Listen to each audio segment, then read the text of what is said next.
desgraciados que usurpen sus bienes.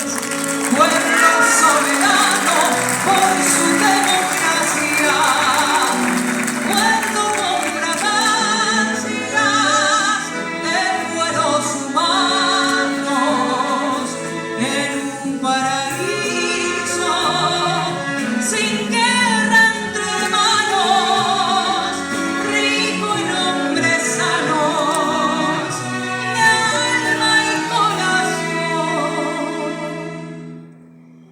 con niños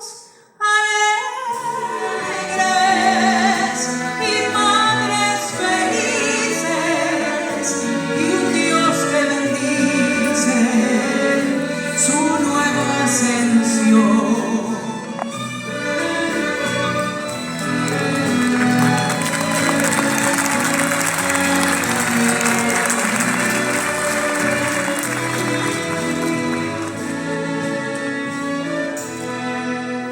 Patria sin murallas para el pensamiento, libre como el viento sin miedo.